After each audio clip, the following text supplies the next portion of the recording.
Jay. First off, Merry Christmas to everybody out there. What great support, and we feel it and appreciate everybody that's coming out and supporting us, and especially this time of year when students are off campus and all that kind of stuff. So appreciate that. I really was impressed with David DeJulius tonight. Guys, Antoine Davis is a really good player. I mean, a really good player. He's seen about everything you can throw at him. And I thought David did as good of a job as you can do on him in the possessions that he guarded him, which was the majority of the game. I can't imagine a lot of people hold him under 17. And a lot of that 17 wasn't with Dave guarding him, too. And so, tip my cap to David. That was really fun to watch. And that's the kind of competitive spirit that if he can continue to have on both ends, that is going to really impact our team. But he was tremendous tonight. Viktor, 18 and 15. Like I'm sitting there and I'm coaching every detail of what he's not doing, and then you look down, he's got 18 and 15. And I say that because I think he's still just scratching the surface how good he can be. But he was really effective tonight. And that said, the zone stagnated us. Give Mike credit. We didn't practice a whole lot against zone. We need to get back in the gym and work a little bit, which we will. But there were stagnant times. I do think we missed some shots early. Like Dave missed some good ones. Jeremiah's not going to go 2 for 12 too often, and I thought he had really quality looks. I thought Shuey missed one in the corner open. Dan missed one in the corner. I mean, we missed some shots early. And there was times that I didn't like our possessions in the half court, especially in the last 10 minutes of the game. But all that said, you defend like that as a team, you're going to feel pretty good about it from my perspective. 43-40 on the board, and finally we win the board. But I will tell you, I'm not happy about it. We got a lot of work to do on the backboards. This should be a great rebounding team, and we have not been what we need to be here the last couple weeks. So, but it's good to finally at least win the board after the last couple games. Anyway, all right, hope that covered enough, but what do you guys got? Can you tell us about this feud with Viktor Lakhin and Jalen Stowe? Vic told us he sent a message today and said, "I hate you, Stowe." Guys, Jalen Stowe is going to be a great young coach, and he's done a terrific job as a graduate assistant. I have no idea what they're talking about, but I think the world of Jalen Stowe.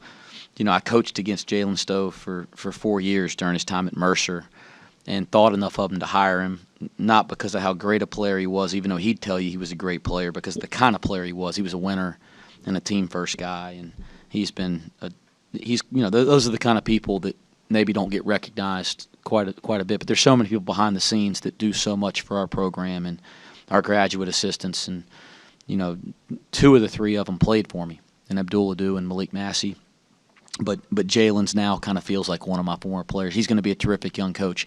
But I have no idea what Vic is talking about other than Jalen's doing a great job for us. Okay. I think it was that Jalen put some work on him in practice yesterday, and Vic wasn't happy about it.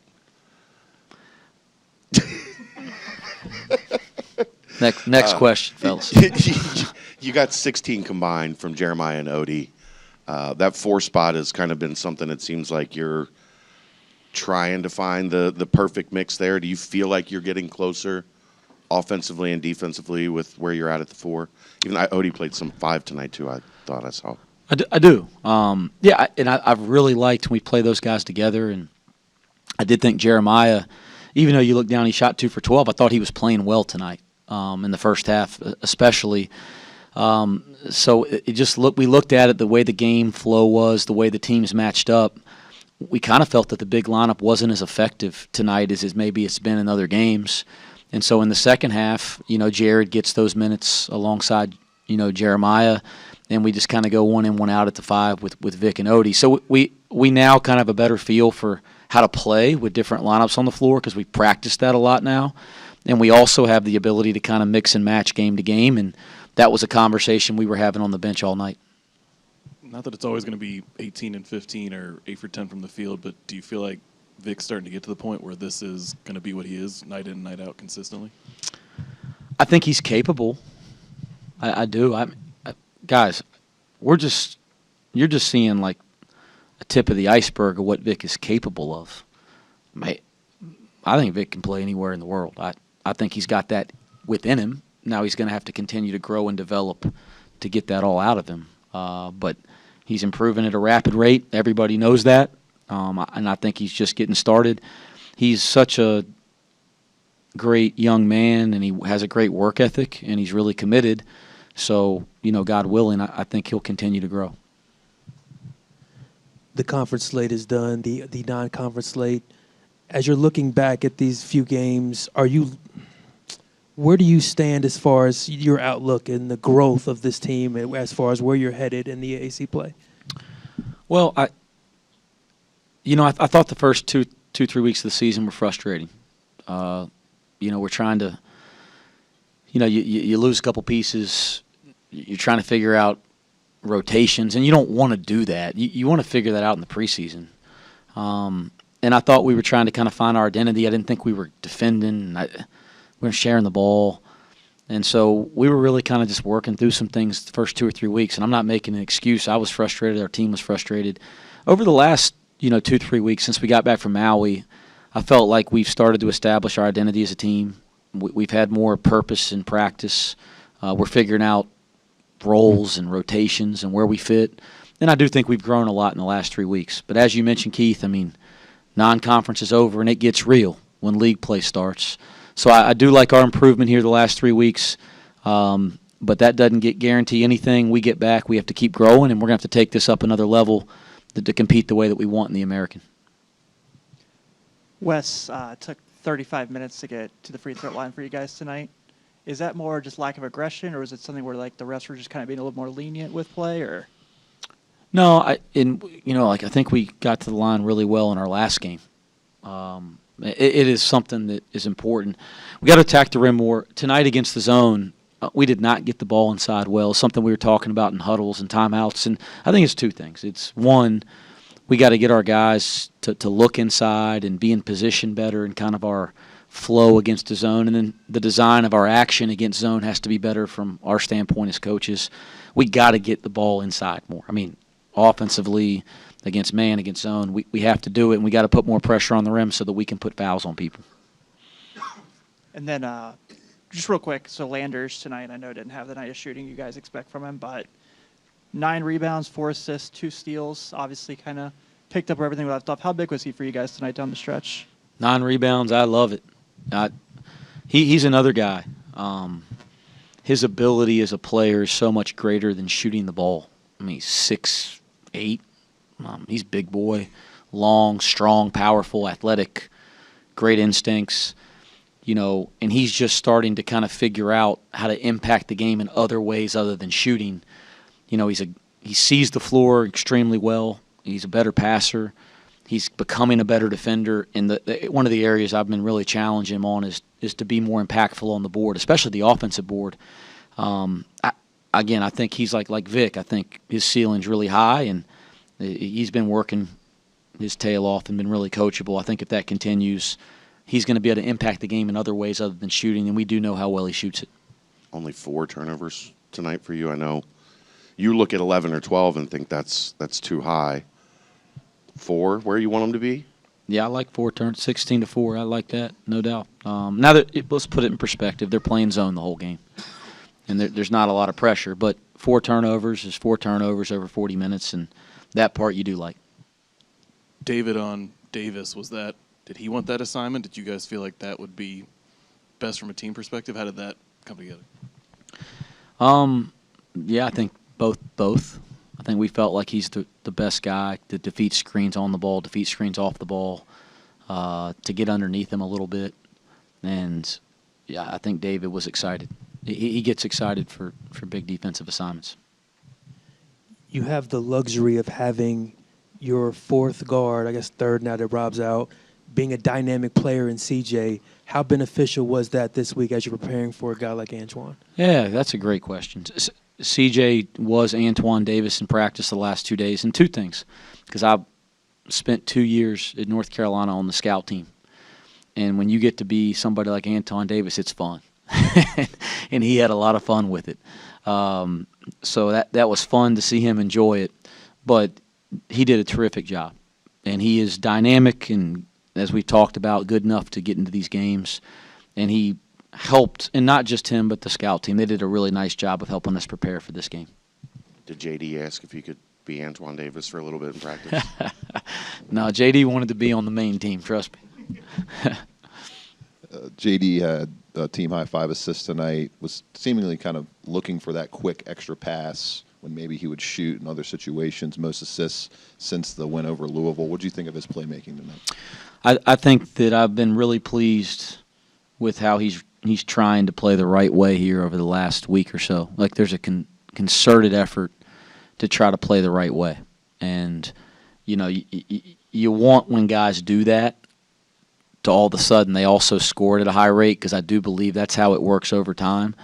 And so I hate that it's the one night that he doesn't shoot it well. But if he continues to play like that, it's going to give our team and him the best chance to play. And I, by the way, Dan Skillings is, he's 1 for 7 tonight, but he's really made a concerted effort to play the right way. And when he comes in the game, the ball's moving better. There's a couple possessions tonight. We get a layup in transition because he just makes a simple play across the floor in transition. We get a swing around the horn, and Shuey ends up driving a closeout and gets a layup, but it's because he put pressure on the drive. Saul, too, just made the simple play. So I think, like, Dan and Jeremiah are really, really playing the right way offensively for us, and that's making our team better offensively. 2 more questions? Vic, let me make sure I got it right. What is it, 18 and 15? Is, not to put too much pressure on you, but is this becoming the norm for you, you feel like? Yes. I got to be confident. Yes, it's normal for me. You came out first 4 or 5 minutes, and it felt like every rebound was in your hands. Was it just a matter of the ball coming your way, or were you looking to be extra aggressive today? I mean, people say that I'm talented on the offensive board, but I'm also trying to pursue it, and also it was an emphasis for the games. Is they go after every single ball, so had to match it, and that's what I did.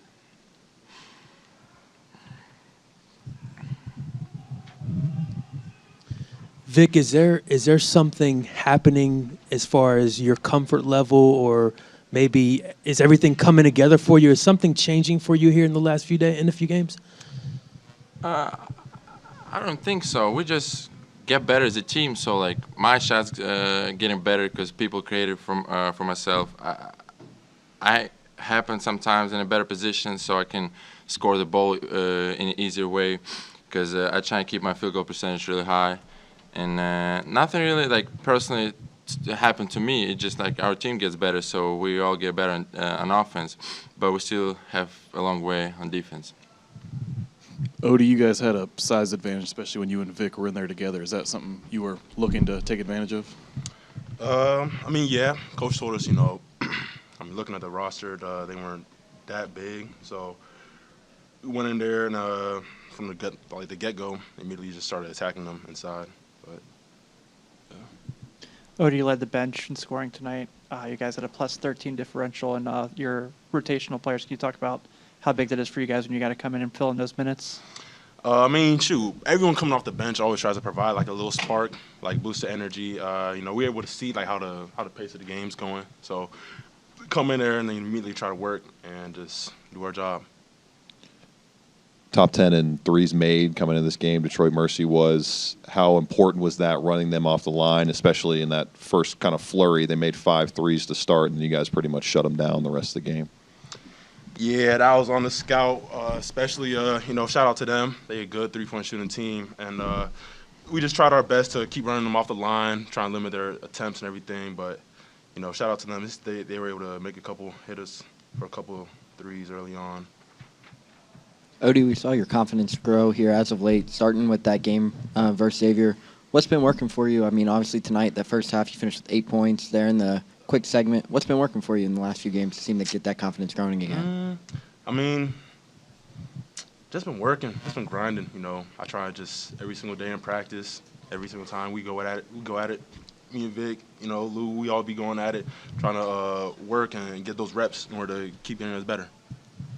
Either one of you guys, Antoine obviously can score. He still got 17, but well below his average. What was the plan against him today defensively? And John David. Oh, I think David did a really good job on him, and I think I let him score a couple easy baskets that I kind of gave in the play, got tired. Shouldn't be giving in on those plays, but yeah, I think we did a really good job, and his percentage is awful. So I think we. It is. For real. Nah, shout out Dave. He really locked it. Locked him. Especially end of the first half. I know you all saw that. End of the first half, lock it, hit the bucket. It's tough. It's tough. How much did CJ help you guys this week? It looked like he enjoyed the number of shots he was able to get up in practice this week. But did he give you a good look at Antoine Davis? Yeah, CJ did a great job. I mean, he usually always does a great job, prepares us, coming into the game. But, he was even on the bench, calling out the plays because he knew what was coming. So, yeah, shout out CJ too. I would also highlight Jalen Stowe, our GA, who pisses me no. off every time in practice. Going into me. I hate you, Stowe. Stowe talked the most trash on the team. Yeah, I mean, you've been in practice. It's always going on. He just go into me, coach yell at me that I can answer back, and I don't think it's fair, and it just kept going. You held him to 54 points. How important was that? A team like this, defense has been something that you guys need to improve on. Is this a step in the right direction to take a team that can score like that and hold them to 54? Yeah, I mean, I think it's definitely a step in the right direction. We held them, I think, well below, like you said, held some of their players well below their averages and everything. Everyone was on top of it. And I think we met a lot of our numbers. We have these numbers that we got to meet coming into the game, and we were right there on the mark. So defense taking a step. Any other questions? Thanks, guys. Merry Christmas, fans. Merry Christmas, everybody.